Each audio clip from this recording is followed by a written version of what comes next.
우리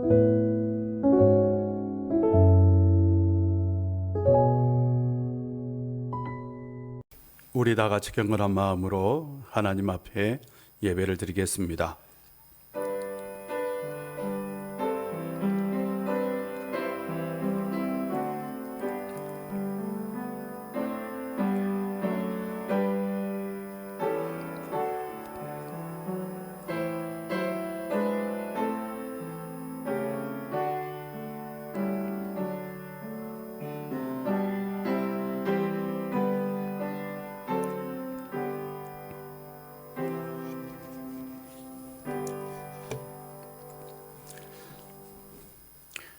나는 포도나무요 너희는 가지라. 그가 내 안에 내가 그 안에 거하면 사람이 열매를 많이 맺나니 나를 떠나서는 너희가 아무것도 할 수 없음이라. 사람이 내 안에 거하지 아니하면 가지처럼 밖에 버려져 마르나니 사람들이 그것을 모아다가 불에 던져 사르느니라. 너희가 내 안에 거하고 내 말이 너희 안에 가면 무엇이든지 원하는 대로 구하라. 그리하면 이루리라. 아멘. 하나님 아버지, 오늘도 우리가 주님 안에 거하기 위해서, 주님께서 우리 안에 거하기 위해 이 시간 주님 앞에 나와 예배 드리오니 주님께서 우리 예배 가운데 함께하여 주시고, 이 시간 우리가 찬송하고 기도하고 말씀을 들을 때에 성령께서 우리의 마음과 영혼을 주관하여 주시옵소서. 이 시간 우리가 이 예배를 통해서, 기도를 통해서, 찬송을 통해서 많은 열매를 맺게 하여 주시옵소서. 예수님의 이름으로 기도합니다. 아멘. 찬송가 259장입니다.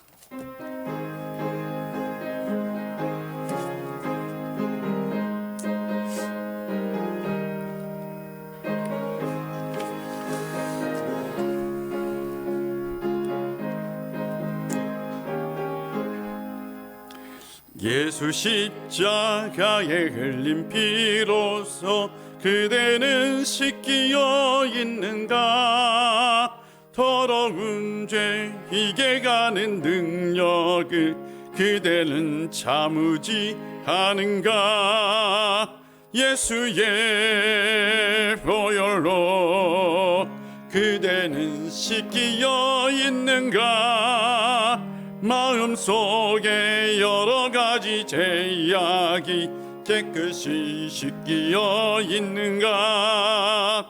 주 예수와 밤낮으로 늘 함께 그대는 행동을 하는가? 아무 때나 어디서나 그대는 십자가 붙들고 있는가? 예수의 보혈로 그대는 씻기어 있는가? 마음속에 여러 가지 죄악이 깨끗이 씻기어 있는가? 주님 예수 다시 올 때 그대는 영접할 예복이 있는가? 그대 몸은 거룩한 곳성 들어갈 준비가 됐는가? 예수의 보혈로 그대는 씻기어 있는가? 마음속에 여러 가지 죄악이 깨끗이 씻기어 있는가? 모든 죄에 더러워진 예복을 주 앞에 지금 덜어서서 샘물같이 솟아나는 보혈로 눈보다 더 이게 씻으라.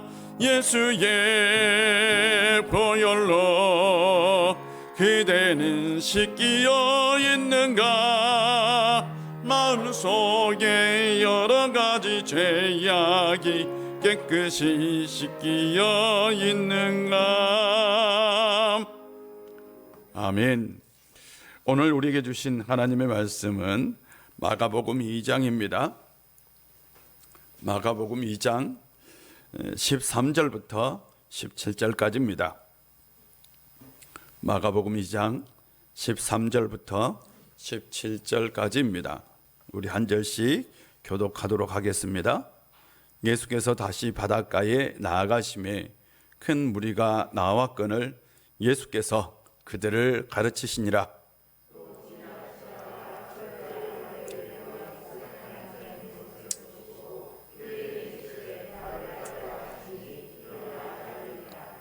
그의 집에 앉아 잡수실 때에 많은 세리와 죄인들이 예수와 그의 제자들과 함께 앉았으니 이는 그러한 사람들이 많이 있어서 예수를 따로 밀어라.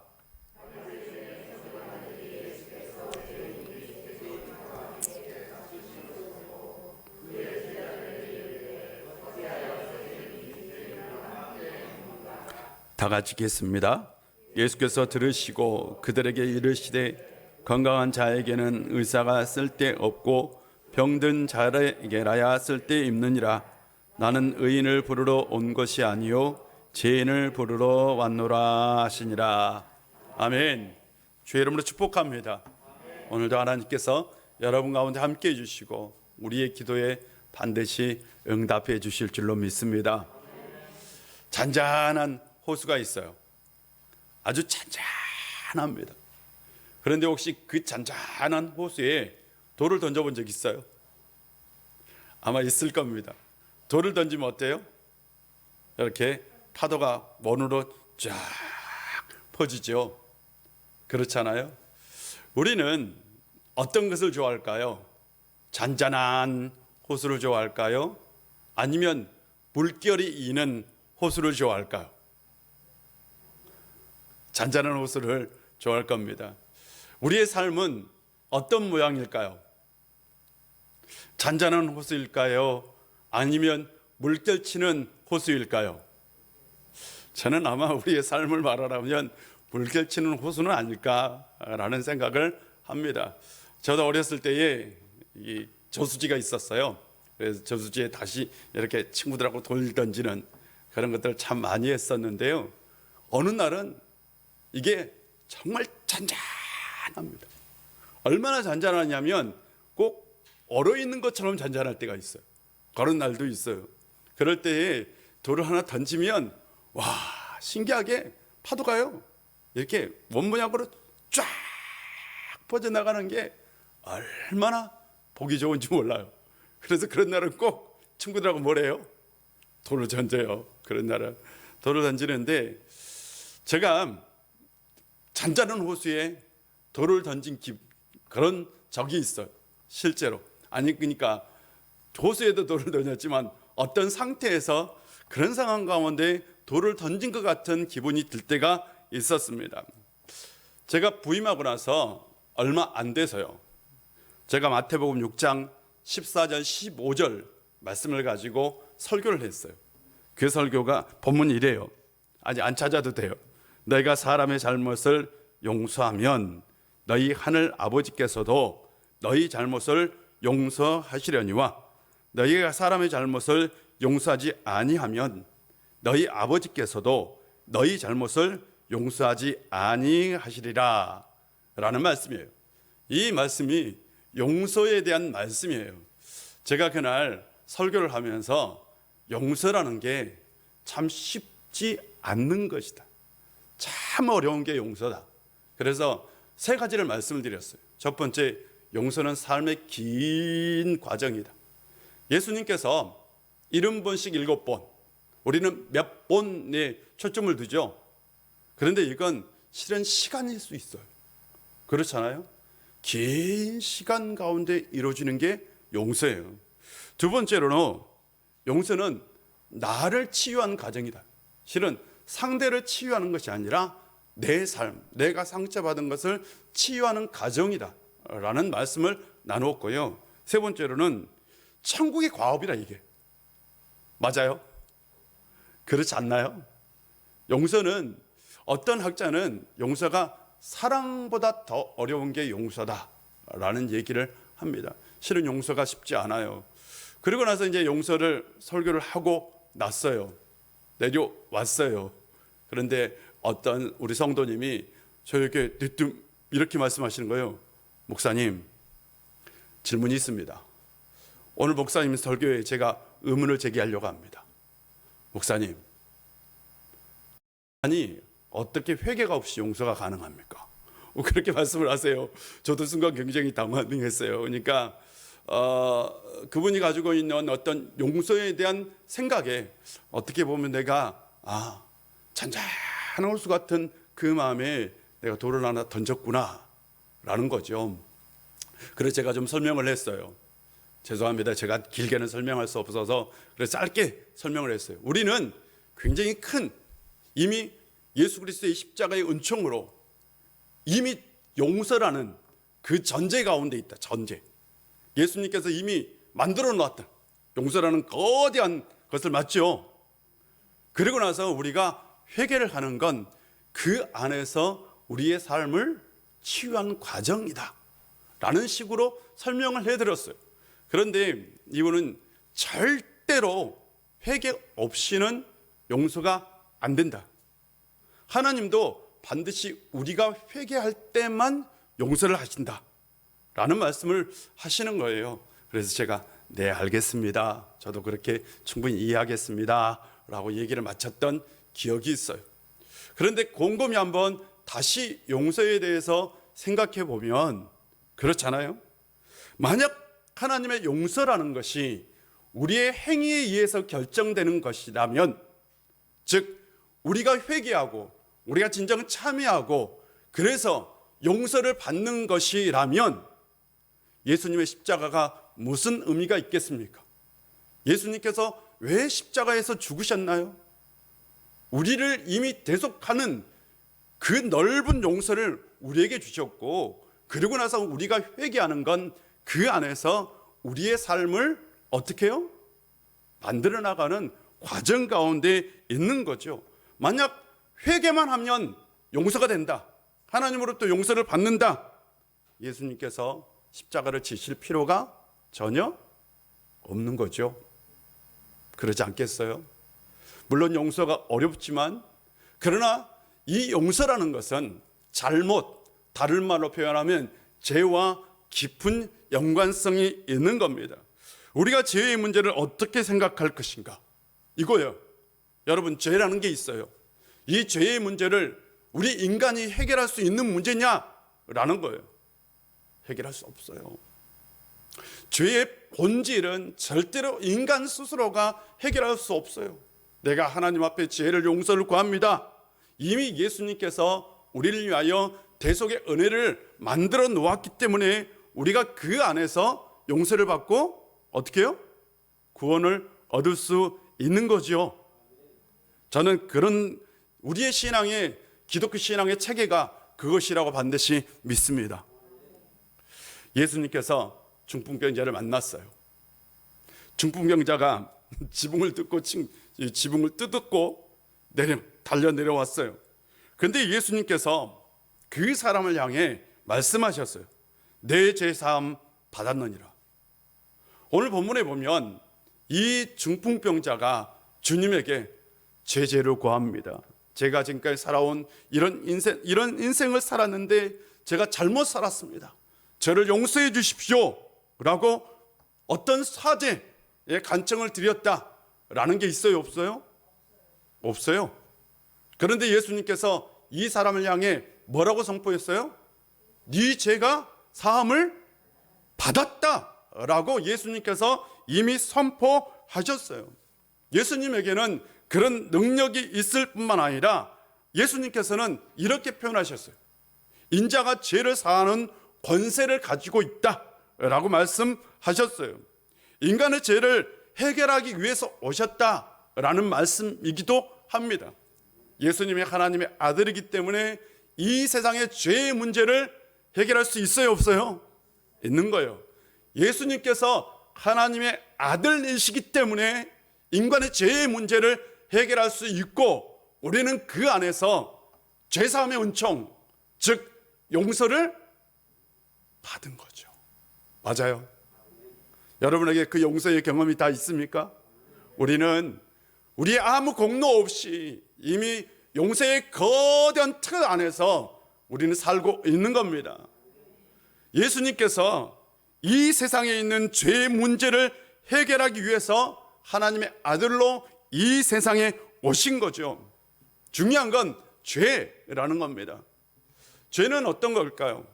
죄는 지난주에도 얘기했지만 하마로티아, 하나님께로부터 벗어난 것, 하나님께로부터 빗나간 것, 하나님으로부터 멀어진 것, 이것을 죄라고 얘기했어요. 그런데 죄의 본성이 뭐냐? 인간은 죄를 지음으로 이 세상에 악이 들어왔어요. 맞아요? 그리고 이 세상에 악해요. 그렇기 때문에 죄라는 건 뭐냐? 인간을 파괴하는 겁니다. 인간을 무너뜨린 겁니다. 인간을 인간답게 하지 못하는 게 뭐냐? 죄입니다. 근데 이 죄의 문제를 우리는 절대로 스스로 해결할 수 있다 없다? 있어요? 내 공로로? 내 의지로 죄의 문제가 해결된다고요? 아니요. 불가능해요. 절대로 해결할 수 없어요. 예수님께서 이 세상에 오신 건 바로 이 죄의 문제를 해결하기 위해서 오신 거죠. 그분에게는 죄를 사하는 권세가 있는 거죠. 예수님께서 중풍병자를 고치고 다시 갈릴리 바닷가로 가셨어요. 그런데 이 사건 이후에 다시 한번 예수님께서는 잔잔한 호수에 돌을 던져요. 예수님이 그렇게 하세요. 그냥 평범하게 살아가는 유대인들 그 잔잔한 삶 가운데 예수님이 돌을 던지지 않으면 얼마나 좋겠어요. 그런데 예수님께서 그 유대인들의 삶 가운데 평온한 삶, 일상의 삶 가운데 돌을 하나 탁 던집니다. 그것이 오늘 본문 이야기예요. 예수님께서 갈릴리 바닷가로 가셨어요. 그곳에서 다시 천국 복음을 증거했어요. 많은 사람들이 따랐어요. 그런데 길을 가시다가 그 앞에 세관이 있는 거예요. 뭐가 있어요? 세관. 세금을 거두는 사람들이 이스라엘에서는 이 길을 있죠. 길에 바로 세관이 있었어요. 그리고 그 세관에 반드시 누가 있었냐? 세리들이 있었고요. 세금을 거두는 사람들이 있었어요. 바로 그곳에 레위라는 사람이 있었는데 이 사람은 나중에 다른 복음 마태라고 나중에 9장 9절에서 마태라고 나와요. 이 마태는 바로 레위는 나중에 이 마태복음을 기록한 사람입니다. 지금 우리는 마가복음을 읽고 있는데 나중에 마태복음을 기록한 사람이 바로 이 세리입니다. 예수님께서 세리를 발견했어요. 그리고 그 사람 이름이 레위예요. 레위에게 이렇게 얘기합니다. 나를 따르라 라고 얘기해요. 나를 따르라. 예수님께서는 절대로 하지 말아야 할 말씀을 하셨어요. 다른 사람은 다 제자가 될 수 있어요. 그러나 딱 한 부류의 사람, 세리는 제자로 불러서는 돼야 안 돼요? 여러분, 돼야 안 돼요? 안 돼요. 이스라엘에서는 어떤 납비도 세리를 제자로 두지는 않았어요. 그 당시 어떤 납비도 세리를 제자로 둔 사람은 없어요. 큰일 나요. 왜냐하면 세리는 죄인이기 때문입니다. 유대인들에게 가장 중요한 건 정결이라는 거예요. 정결. 깨끗하게 되는 거. 그런 반대로 정결하게 되기 위해서는 멀리 해야 할 것이 있겠죠. 있어요, 없어요? 금기해야 할 것이 있어요. 절대 접촉하면 안 되는 게 있어요. 첫 번째로 뭘 접촉하지 말아야 되냐면 죽은 것, 시체를 접촉하면 안 돼. 그러면 부정하게 돼요. 두 번째로 환자 중에서 특별한 환자, 나병 환자하고 접촉하면 돼요, 안 돼요? 안 돼요. 부정한 사람이 돼요. 세 번째로 또 접촉이 금기된 사람이 있어요. 누구요? 세리와 그리고 몸을 파는 여인이에요. 몸을 파는 여인과 세리는 이스라엘 사람은 맞아요. 유대인은 맞아요. 그런데 이 사람들은 용서를 받을 수 없는 죄인입니다. 이게 중요해요. 이 죄인은 나중에 천국 못 가요. 아브라함의 자손으로 인정을 하지 않았어요. 두 종류의 사람 딱 세리와 그 다음에 몸을 파는 여인은 이스라엘 자손으로 아예 인정을 하지 않았어요. 그러니까 이 사람들은 나중에 구원을 못 받아요. 하나님께 용서를 받을 수 없는 죄인, 유대인이지만 유대인이 아닌 사람, 사람이에요. 아니 이런 사람을 다가가서 예수님께서 내 제자가 될래? 나를 따라오너라? 있을 수 없는 일이에요. 예수님께서 나를 따라오너라 라고 말씀하신 거죠. 굉장히 충격적이었어요. 우리는 아무런 충격이 없지만 실제로는 엄청난 충격입니다. 절대로 제자 삼을 수 없는 사람을 지금 예수님께서 제자로 부르셨어요. 예수님께서 제자로 부른 사건이 딱 3번 나와요. 복음서에는 딱 3번 나옵니다. 첫 번째로는 네 제자를 부른 사건 나와요. 두 번째로는 마태를 부른 사건 나와요. 세 번째로 요한복음에 보면 빌립과 나다나엘을 부른 사건이 나옵니다. 이것밖에 안 나와요. 여러분 이것밖에 안 나와. 그런데 왜 네 사건이 기록되어 있느냐라는 거죠. 아니 다른 제자 아니에요. 그런데 다른 제자는 선택할 수 있어요. 그런데 이 네는 안 돼. 선택하면 그 당시 절대로 선택해서는 안 될 사람, 불러서는 안 될 사람이 바로 누구냐? 세리입니다. 예수님께서 왜요?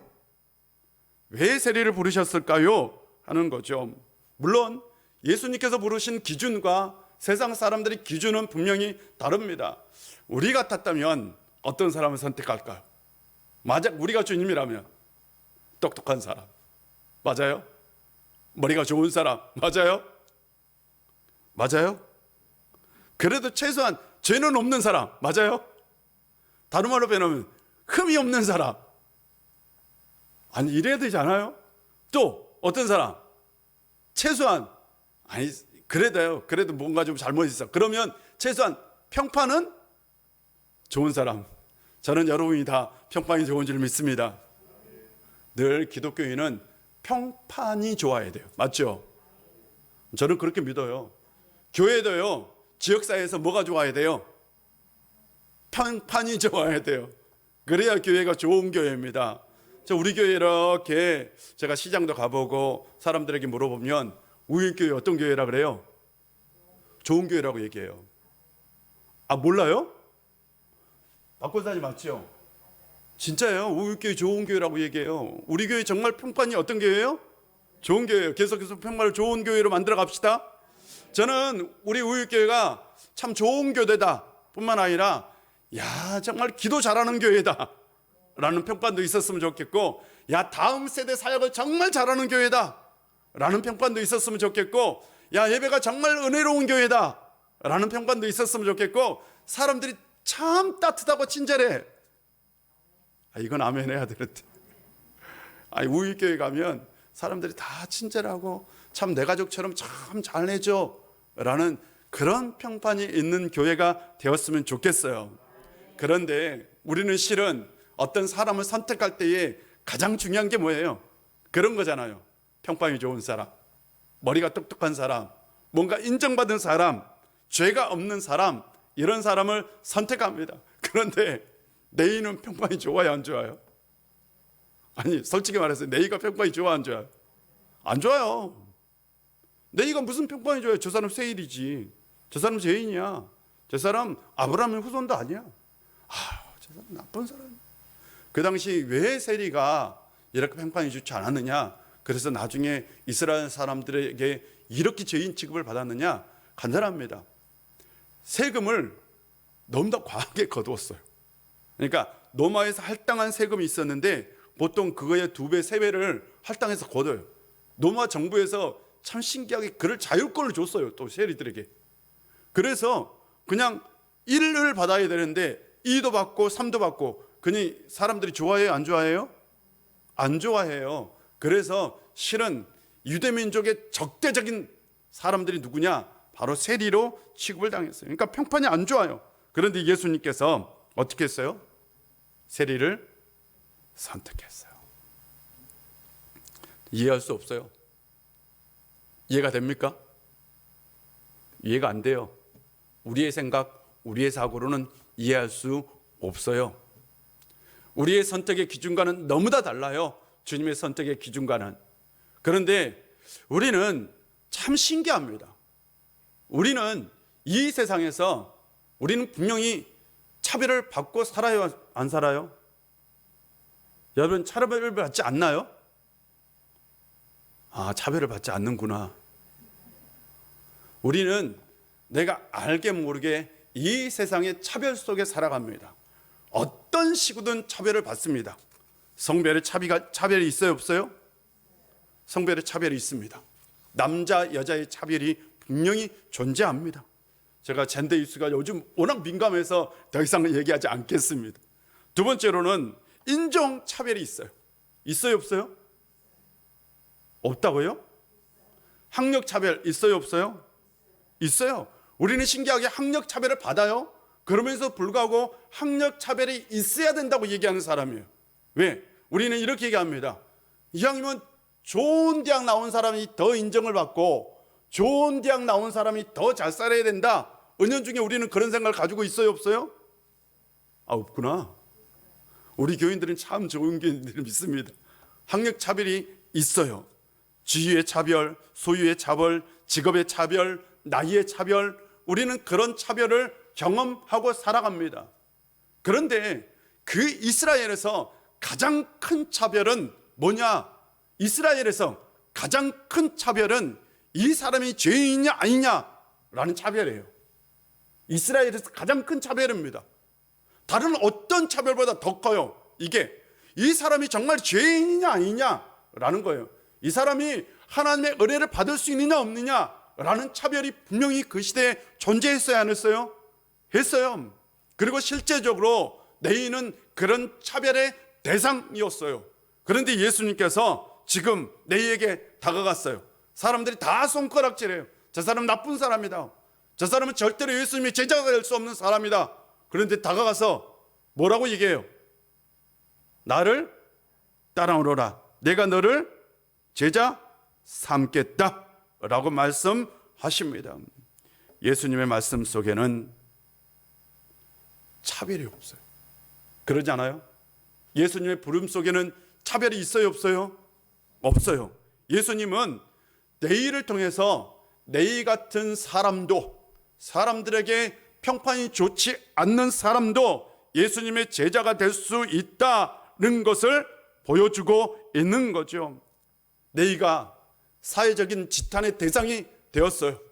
그래서 네이는 죄인이라 손가락질을 받았어요.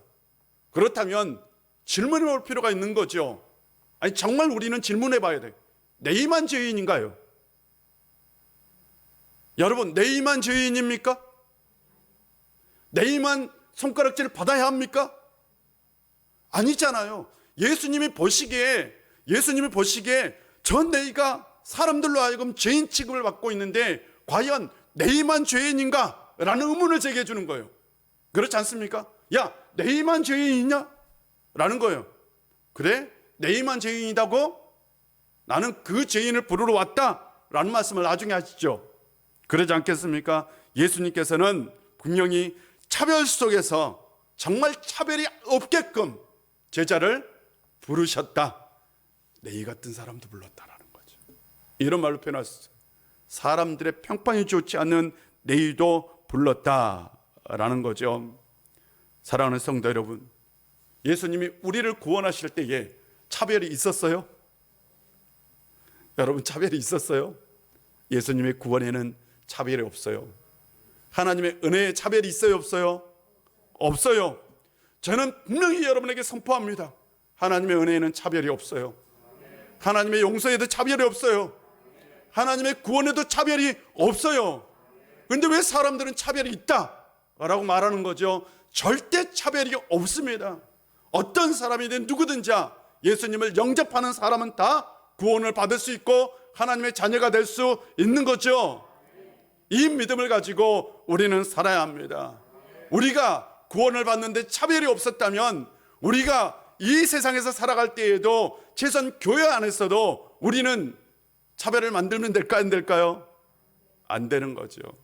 저는 그런 의미에서 교회 안에서는 절대 사람에 대한 차별은 없어야 된다라고 생각합니다. 우리 그런 교회를 만들어 갑시다. 예수님께서 더 놀라게 했어요, 사람들을.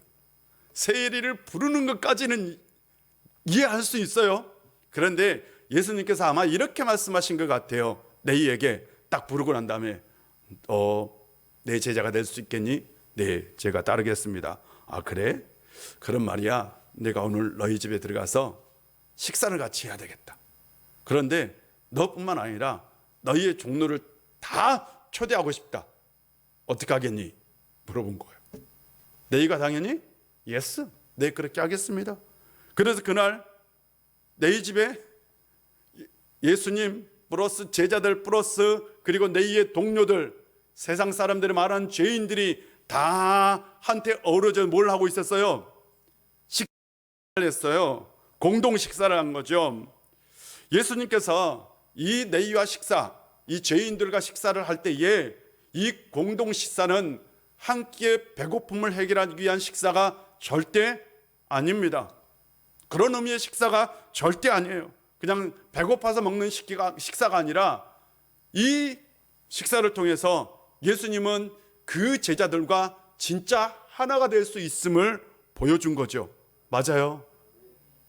예수님은 제자들과, 아니 그 세리와 그리고 그 죄인들과 식사를 함으로 하나가 되는 모습을 보여주었어요. 예수님에게 식사는 사람과 사람의 만남이고요, 삶과 삶의 만남이고요, 사랑과 사랑의 만남이었던 거예요. 인류는 참 신기합니다. 인류는 식사를 통해서요 문화를 만들었어요. 그리고 이 문화를 통해서 문명을 만들었어요. 그래서 인류의 문명의 기원은 실은 식탁에서 나왔어요. 식탁 문화를 통해서 인류는 문화와 민명을 만들어낸 사람. 그래서 식사 문화, 공동 식사는 굉장히 중요합니다. 이 공동 식사는 인류 발전에 굉장히 큰 공헌을 냈어요. 뿐만 아니라 교회에도요, 나중에 초대교회가 생겨나요. 초대교회에서 늘 했던 게 뭐예요? 여러분 모르세요? 식사예요. 식사. 예배가 끝나면 반드시 뭘 해요? 식사해요. 그냥 기도하고 나서도 뭐예요? 식사해요. 반드시 먹었어요. 어떤 사람은 그러더라고요. 아니 교회가 너무 다 먹는 게 많은 게 아니냐. 진짜 좋은 교회는 어떤 교회인지 아세요? 먹는 게 많은 교회가 진짜 좋은 교회. 진짜예요. 성경대로 하자면 교회는 먹는 게 많아야 돼요. 그것도 같이 먹는 게 많아야 돼. 코로나 때 교회가 왜 힘들어요? 못 먹어서 힘든 거예요. 맞아요.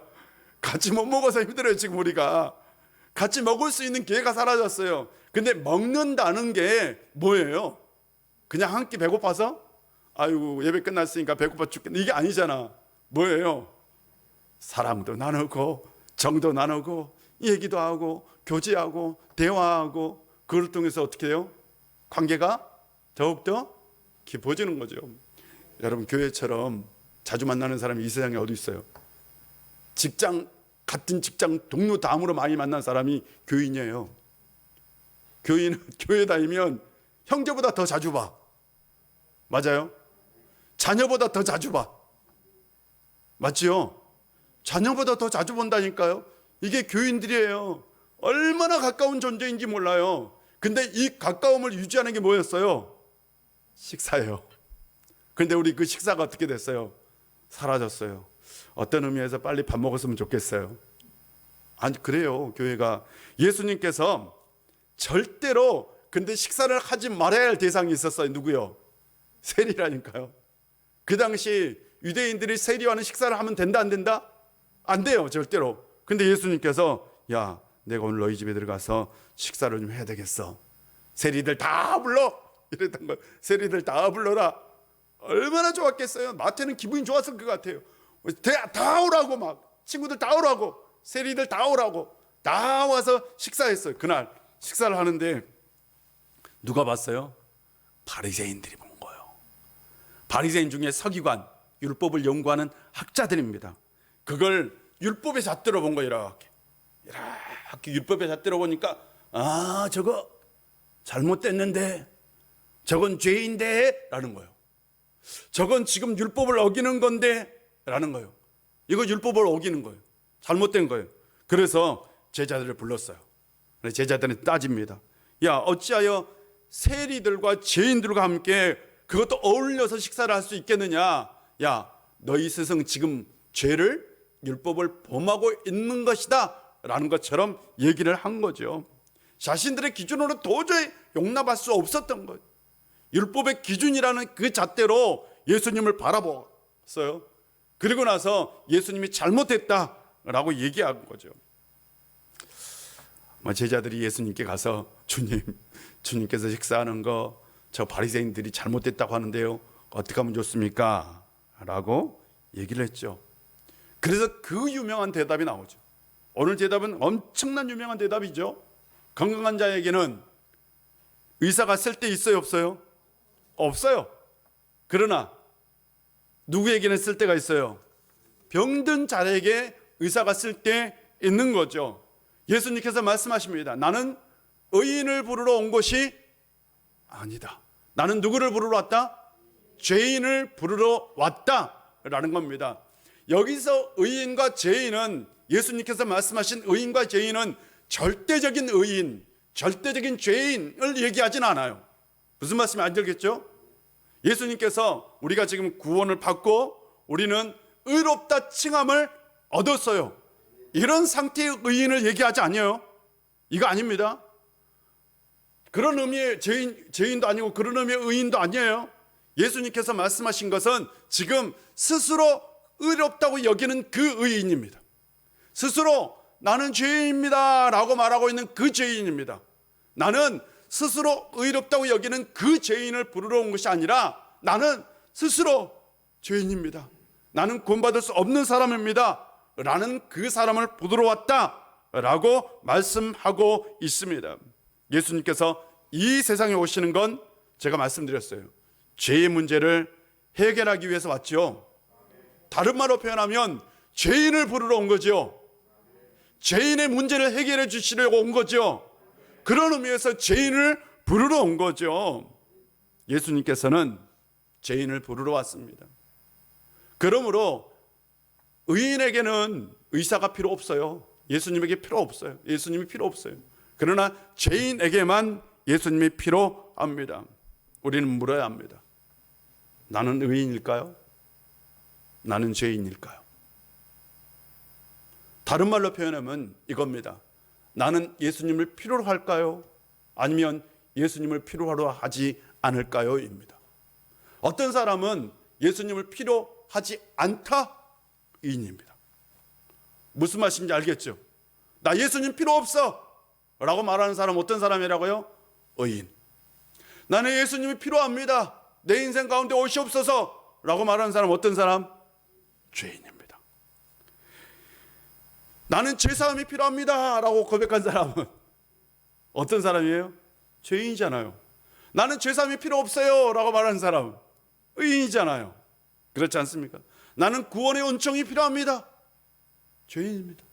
나는 구원의 은총이 필요 없습니다, 의인입니다.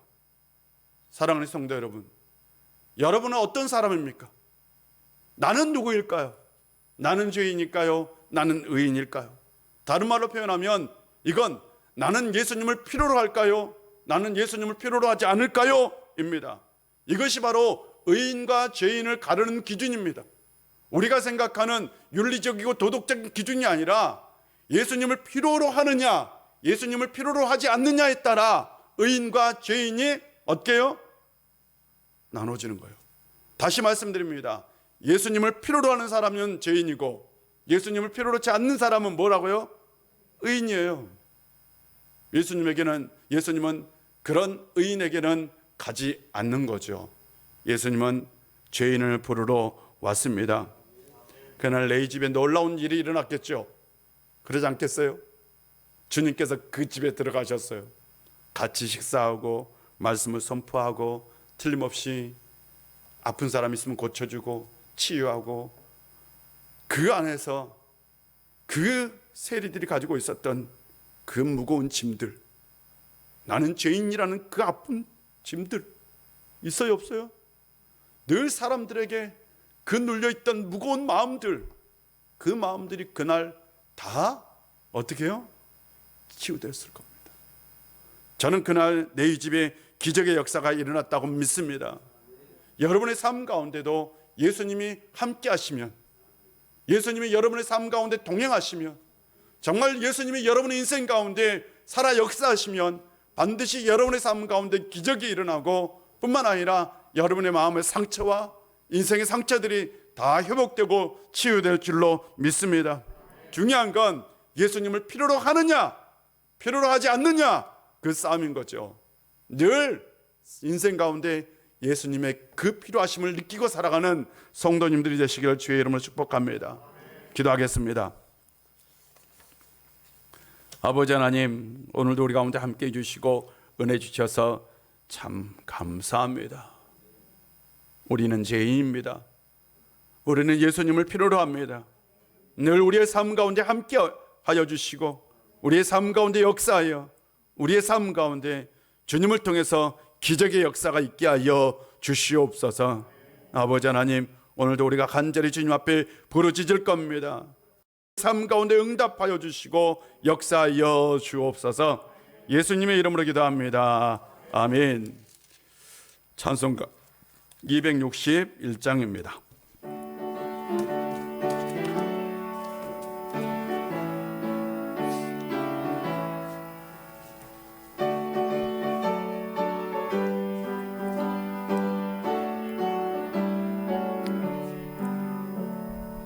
이 세상의 모든 죄를 맡기시는 주의 보혈, 성자 예수 그 귀한 피 찬송하고 찬송하세.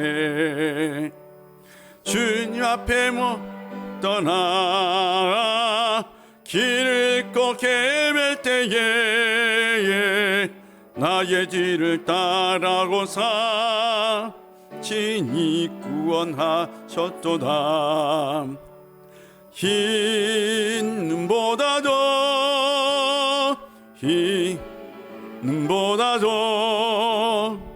주의 흘리신 보혈로 예 씻어 주옵소서. 가시관을 쓰셨으니 피로 얼굴 물드셨고 십자가의 모진 고통 나를 위해 당하셨네. 말로 형용할 수 없는 구세주의 구속하심, 그네와 크신 사랑 찬송하고 찬송하세. 흰 눈보다도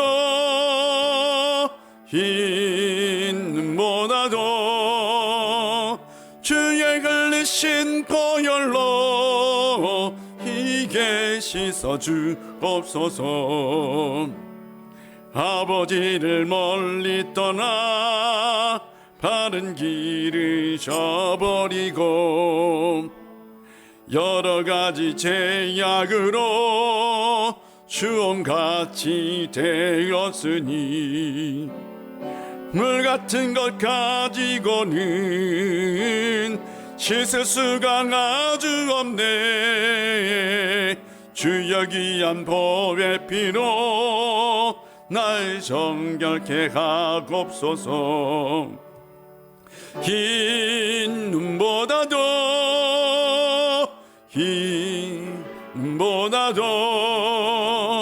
주의 흘리신 보혈로 희게 씻어 주옵소서. 아멘. 이 시간 우리 기도하는 시간을 갖도록 하겠습니다. 이 시간 우리 기도할 때에 먼저 성령 충만한 은혜를 우리 가운데 부어 주옵소서. 이 시간 우리가 기도할 수 있도록 우리의 영을 열어 주시옵소서. 이 시간은 우리가 주님을 만나고 주님의 은혜를 경험하고 항상 주님을 필요로 하는 사람 되게 하여 주옵소서 라고 우리 주여 한번 하고 기도하겠습니다. 주여! 아버지 하나님의 시간 우리 가운데 함께 하여 주시고 우리 가운데 자정하여 주시고 우리 가운데 역사하여 주시옵소서. 아버지 하나님의 시간 성령의 기름 부으심의 역사가 우리의 심령 가운데 우리의 영혼 가운데 우리의 마음 가운데 있게 하여 주시옵소서. 그래야 우리가 예수 그리스도의 십자가의 보혈의 능력을 의지하여 그 믿음을 가지고 기도할 수 있는 시간 되게 하여 주시옵소서. 또한 우리가 구할 것을 구하고 우리가 하나님 앞에서 아뢰할 것을 아뢰고 뿐만 아니라 우리가 예수 그리스도 안에서 그 십자가의 보혈의 은혜를 경험할 수 있는 이 시간 되게 하여 주시옵소서. 성령의 이 시간 우리 가운데 기름 부어 주시옵소서. 성령의 이 시간 우리 가운데 자정하여 주시옵소서. 성령의 이 시간 우리 가운데 역사하여 주시옵소서. 우리의 마음의 문을 활짝 열어 주시옵소서. 우리의 심령의 문을 열어 주시옵소서. 막혀있는 것 예수 그리스도의 십자가의 보혈의 능력으로 온전히 물리쳐 주시옵시고 온전히 하나님의 능력 가운데 갈 수 있는 이 시간 되게 하여 주시옵소서. 뿐만 아니라 우리가 기도할 때 이 시간 하늘의 능력과 놀라운 기적의 역사와 악한 것들이 떠나가는 성령의 역사가 있게 하여 주시옵소서. 아버지 하나님, 이 시간 우리가 담대하게 기도하기를 원합니다. 우리가 주님의 십자가의 일꾼으로, 우리가 십자가의 용병으로 주님의 그 예수 그리스도의 보혈의 피를 가지고 나아갈 때에 아버지 하나님 우리 가운데 역사하여 주시고 우리 가운데 자정하여 주시옵시고 우리의 기도 가운데 응답하여 주시옵소서. 성령의 시간 우리 가운데 자정하여 아버지 하나님 비둘기같이 불꽃같이 우리의 심령 가운데 임자여 우리가 온전히 하나님의 능력을 가지고 기도할 수 있는 이 시간 될 수 있도록, 그래야 예수 그리스도가 우리의 삶 가운데 오셔서 인생의 기적을 일으키고 삶이 변화되고 인생이 변화되고 교회가 변화되고 나라가 변화되고 우리의 주변의 환경이 변화되는 기적의 역사들이 있게 하여 주시옵소서. 아버지 하나님, 이 시간 우리가 간절히 기도하기를 소망합니다. 우리가 주님 안에서 기도하기를 소망합니다. 우리가 마음의 문을 활짝 열고 기도하기를 소망합니다. 아버지여, 이 시간 우리 가운데 자정하여 주시옵소서. 아버지는 이 시간 우리 가운데 역사하여 주시고 온전히 성령의 기름 부심의 역사가 있게 하여 주시옵소서. 아버지 하나님 도와주시옵소서. 아버지 하나님이 역사하여 주시옵소서. 이 시간 우리 두 번째로 기도할 때에 우리 교회를 위해서 기도하겠습니다. 우리 오일교회가 다른 세상, 더 나은 세상을 보여주는 교회 되게 하여 주시옵소서. 우리 오일교회가 빨리 정상화되고 또한 성도들의 그 식어가는 신앙을 다시 회복시켜 주시고 또한 세상의 어떤 어려움도 다 헤쳐나갈 수 있는 교회 되게 하여 주시옵소서. 또한 이 어려움을 다 극복해서 이 땅 가운데 진정 다음 세대를 살리고 세우는 교회가 되게 하여 주옵소서라고 우리 주여 한번 하고 기도합니다. 주여! 아버지 하나님, 이 시간 우리 오일교회를 위해서 기도합니다. 아버지 하나님, 우리 오일교회가 아버지 하나님 이 어려움을 잘 극복할 수 있는 교회 되게 하여 주시옵시고 아버지 하나님, 우리 오일교회가 이 세상 속에서 다른 세상, 더 나은 세상을 보여줄 수 있는 교회 되게 하여 주시옵소서. 아버지 하나님, 우리 오일교회가 이 세상 속에서 하나님 나라와 하나님의 의를 심고 이 세상 사람들에게 진정 소금같이 되게 하는 교회가 되게 하여 주시고 이 세상 사람들에게 희망과 소망을 심어줄 수 있는 교회 되게 하여 주시옵소서. 뿐만 아니라 이 세상에 죽어가는 영혼들을 살릴 수 있는 교회 되게 하여 주시옵시고 구원의 방주의 역사가 이루어지는 놀라운 은혜의 역사가 이루어지는 아버지 하나님 기적의 역사가 나타나는 예배가 살아있고 말씀이 살아있고 아버지 하나님의 성도들이 살아있는 교회 되게 하여 주시옵소서. 아버지 하나님, 우리의 식어가는 신앙을 다시 회복시켜 주시옵소서. 아버지 하나님, 굳어가는 신앙을 다시 회복시켜 주시옵소서. 우리가 다시 일어나야 합니다. 우리가 다시 깨어나야 합니다. 아버지 하나님이 우리를 깨워주시옵시고 우리를 살려주시옵시고 이 시간 우리 가운데 자정하여 주시옵소서. 우리 오일교회 주님께서 세워주셨습니다. 주님의 피값으로 세운 교회입니다. 아버지 하나님이 이 지역사회를 살리고 이 지역사회를 회복시키고 이 지역사회의 구원의 방주 역할을 감당할 수 있는 교회가 될 수 있도록 아버지 하나님 도와주시옵소서. 뿐만 아니라 어떤 어려움도 잘 극복하고 아버지 하나님 특별히 이 코로나 시국을 잘 이겨낼 수 있는 교회 될 수 있도록 아버지 하나님 역사하여 주시고 아버지 하나님 함께하여 주시고 도와주시옵소서. 아버지 하나님, 우리 오일교회가 살아나야 합니다. 아버지 하나님, 이 땅 가운데 진정으로 교회다운 모습을 심어줄 수 있는 교회가 되기를 소망합니다. 아버지 하나님이여 역사하여 주시옵소서. 아버지 하나님, 그러기 위해서 우리 모두가 정말 우리가 더욱더 하나님을 의지하고 신뢰하고 예수 그리스도의 군사로 나아가야 합니다. 아버지 하나님, 우리의 신앙을 다시 회복시켜 주시고 깨워 주시옵소서. 아버지 하나님 역사하여 주시옵소서. 아버지 하나님 도와주시옵소서. 세 번째로 기도할 것은 우리 교육자들을 위해서 기도해 주시기를 바랍니다. 담임 목사님 저를 위해서 비전으로 잘 이끌어 나갈 수 있도록, 성령 충만할 수 있도록, 정말 뜨겁게 말씀을 전할 수 있도록, 교인들에게 더 큰 사랑으로 품을 수 있도록, 이 우일교회를 잘 이끌어 나갈 수 있도록 위해서 기도해 주시고, 우리 장로님들 위해서 기도해 주시기를 바랍니다. 항상 헌신하고 충성할 수 있도록 뿐만 아니라 건강과 복을 허락하여 주시고, 우리 우일교회를 잘 섬기며 이끌어 나갈 수 있는 장로님들이 될 수 있도록, 우리 복역자들과 안수입살들과 권사님들을 위해서, 그리고 사역하는 모든 분들을 위해서 우리 다 같이 기도하도록 하겠습니다. 주여 한번 하고 기도합니다. 주여, 아버지 하나님, 이 시간 우리 가운데 함께하여 주셔서 감사드립니다. 아버지 하나님, 오일교회 주님께서 사랑하는 교회입니다. 오일교회 주께서 세운 교회입니다. 아버지 하나님, 그 오일교회 아버지 하나님께서 세우신 사역자들이 있습니다. 아버지 하나님, 먼저 담임 목사님 가운데 함께하여 주시옵시고, 늘 성령 충만하게 하여 주시옵소서. 어떤 어려움도 다 극복해 나갈 수 있는 아버지 하나님 비전을 가지고, 열정을 가지고 교인들을 섬기고 헌신할 수 있는 아버지 하나님 목사가 되게 하여 주시옵시고, 늘 뜨겁게 기도하고 뜨겁게 예배하고 뜨겁게 찬송하고 뜨겁게 말씀을 전할 수 있는 목사 되게 하여 주시옵시고, 아버지 하나님 흔들림이 없이 오일교회를 잘 이끌어 나가 진정으로 오일교회를 바로 세울 수 있는 그런 목회를 할 수 있도록 아버지 하나님, 늘 성령 충만함을 허락하여 주시고, 늘 비전을 주시고 꿈을 주시고, 아버지 하나님 이 오일교회를 어떻게 세워나갈지 분명히 알게 하여 주시옵시고, 하나님과 동행하는 사역자 예수 그리스도의 진짜 십자가의 군사의 입구이 될 수 있도록 아버지 하나님이 역사하여 주시옵소서. 항상 저렇게 와주시옵시고, 사탄의 시험에 들지 않도록 도와주시옵시고, 악한 것들 내 이기며 나아갈 수 있도록 역사하여 주시옵소서. 아버지 하나님, 우리 장로님들 가운데 함께하여 주시고, 아버지 하나님 도와주시옵소서. 아버지 하나님, 날 목사님이 저희 목회를 협력을 잘할 수 있도록 그래 허락하여 주시옵시고, 항상 헌신되고 충성된 일꾼이 되게 하여 주시옵시고, 아버지 하나님 삶 가운데 복과 은혜와 평강을 허락하여 주시옵소서. 무엇보다도 건강해야 합니다. 무엇보다도 신앙이 더욱더 기뻐야 합니다. 무엇보다도 하나님께 붙들려 살아야 합니다. 아버지 하나님이, 아버지 하나님, 늘 우리 장로님들 성령 충만할 수 있도록, 늘 영적으로 깨어있을 수 있도록, 아버지 하나님 더욱더 건강한 육신과 건강한 영혼을 가지고 교회를 섬길 수 있도록 아버지 하나님 역사하여 주시옵소서. 아버지 기름 부어 주시옵소서. 아버지 하나님, 그 가정들 가운데 평안함을 허락하여 주시옵시고, 아버지 하나님 늘 교인들의 본이 된 삶을 살게 하여 주시옵소서.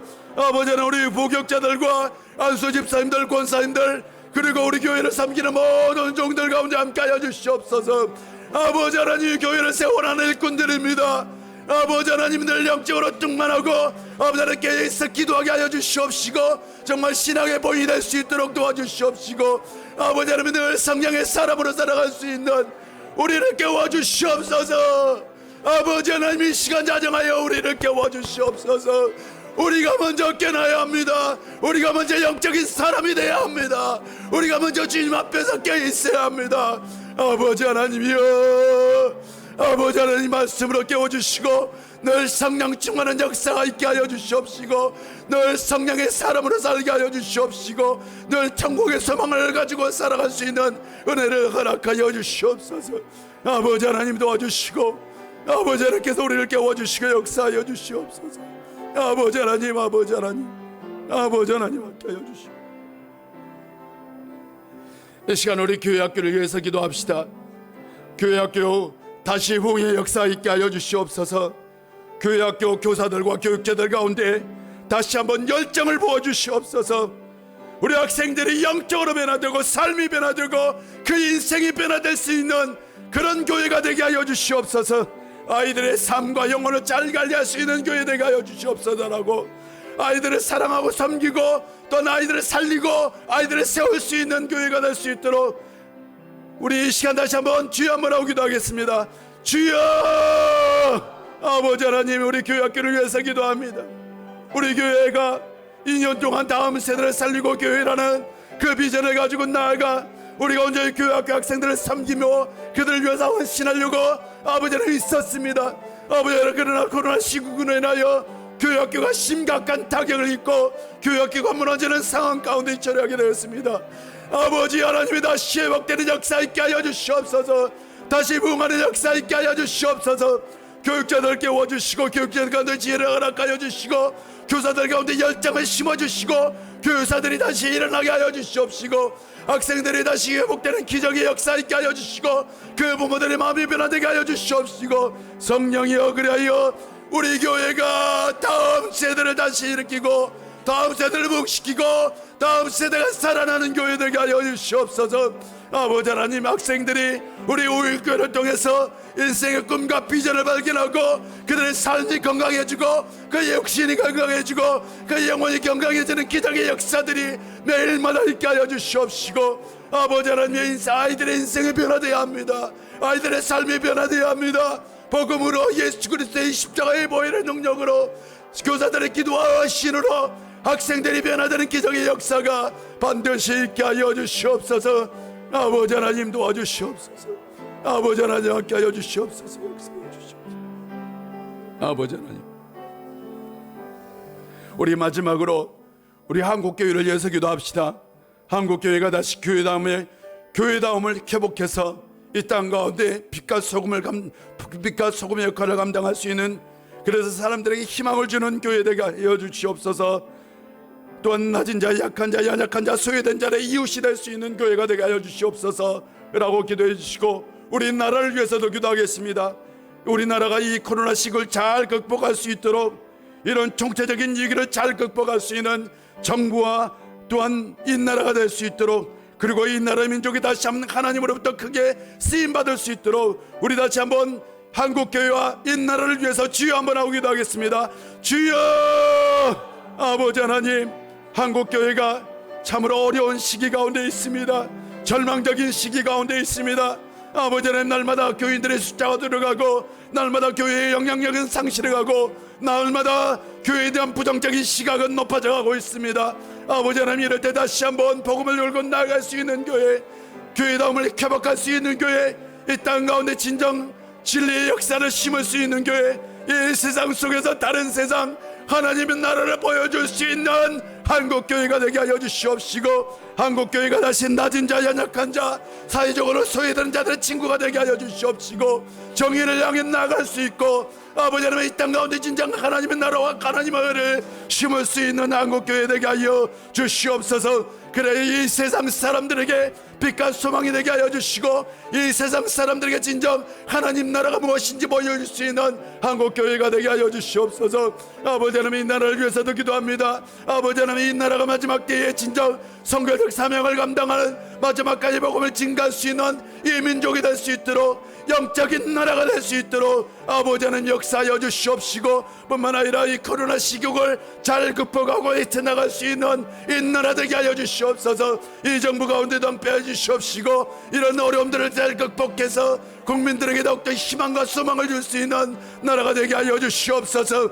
아버지 하나님, 진정 이 나라 가운데 함께하여 주시어서 이 나라를 통해서 아버지 하나님께서 이루고자 할 모든 것들을 다 이루어 주시옵소서. 아버지 하나님, 이 세계 속에서 진정으로 이 나라가 선진대국으로 뚝서게 하여 주시옵시고, 뿐만 아니라 이 나라를 통해서 아버지 하나님이여, 아버지 하나님, 죽은 영혼들이 이 땅 가운데 다시 살아나는 기적의 역사가 반드시 있게 하여 주시옵소서. 아버지 하나님 도와주시옵소서. 아버지 하나님 함께 하여 주시옵소서. 아버지 하나님, 이 시간 우리 가운데 함께 해주시고 해주셔서 감사합니다. 우리의 기도 가운데 응답해 주실 줄 믿습니다. 아버지 하나님, 특별히 이 자리에서 기도하는 모든 분들 한 분 한 분 다 귀하게 여겨 주시옵소서. 기도의 용사들입니다. 주의 일꾼들입니다. 복의 복을 다하여 주시옵소서. 성령 충만한 은혜를 허락하여 주시옵소서. 늘 기도의 영으로 충만하게 하여 주시옵소서. 예수 그리스도의 이름으로 선포할 때에 악한 것들이 떠나가는 성령의 놀라운 역사를 부어 주시옵소서. 예수님의 이름으로 기도합니다. 아멘. 하늘에 계신 우리 아버지, 아버지의 이름을 거룩하게 하시며 아버지의 나라가 오게 하시며 아버지의 뜻이 하늘에서와 같이 땅에서도 이루어지게 하소서. 오늘 우리에게 일용할 양식을 주시고 우리가 우리에게 잘못한 사람을 용서해 준 것 같이 우리 죄를 용서하여 주시고 우리를 시험에 빠지지 않게 하시고 악에서 구하소서. 나라와 권능과 영광이 영원히 아버지의 것입니다. 아멘.